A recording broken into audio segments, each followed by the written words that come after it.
বহু প্রশ্ন করেছি, কোনোদিন উত্তর তখনকার যুবমন্ত্রী দেয় নাই।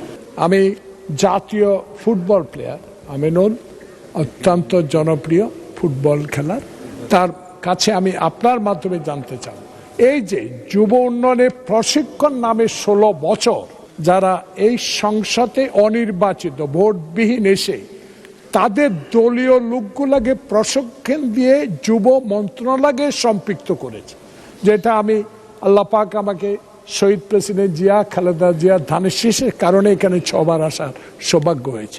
বহু প্রশ্ন করেছি, কোনোদিন উত্তর তখনকার যুবমন্ত্রী দেয় নাই। আপনার মাধ্যমে আমি অনুরোধ জানাবো, বিগত দিনে যারা ট্রেনিং নিয়ে এখনো প্রত্যেকটা উপজেলায় অবৈধভাবে তারা কাজ করছে, এই বিষয়ে কোনো পদক্ষেপ জাতীয় ফুটবল প্লেয়ার মাননীয় প্রতিমন্ত্রী নেবেন কিনা। আপনাকে অনেক অনেক ধন্যবাদ। পাঞ্জাবের জগতে একটি বিশ্বস্ত নাম শাবাব এথনিক ওয়্যার।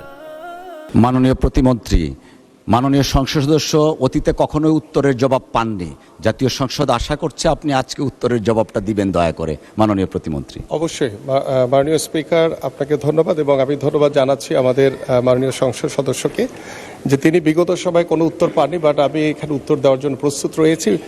আমি আপনার সাথে অনেকটাই একমত যে আমি অল্প সময় দায়িত্ব নেওয়ার পরে আমরা যেটা দেখেছি যে বিগত 16 বছর 17 বছর এই যুব উন্নয়ন বা যুব প্রশিক্ষণের বিভিন্ন নামে অনেক বড় বড় দুর্নীতির অনেক কিছু আমি ইতিমধ্যে পরিলক্ষিত হয়েছে আমার দৃষ্টিতে, এবং সেগুলো আমি আপাতত আমার কাছে আমি সেগুলো পর্যবেক্ষণের জন্য রেখে দিয়েছি এবং সেগুলো পর্যবেক্ষণ করে বিগত সময় যেখানেই দুর্নীতি হয়েছে সেগুলোকে কিভাবে আমরা সুন্দরভাবে এটাকে গুছিয়ে কিভাবে আমরা এটা সমাধান করতে পারি, কারণ দুর্নীতিকে আমরা কখনোই কোনো প্রশ্রয় দিব না, এবং যারা অবৈধভাবে বিভিন্নভাবে এই সুযোগগুলো নিয়েছেন তাদেরকেও আমরা বাছাই করে তাদের বিরুদ্ধে আমরা দ্রুত ব্যবস্থা নিব।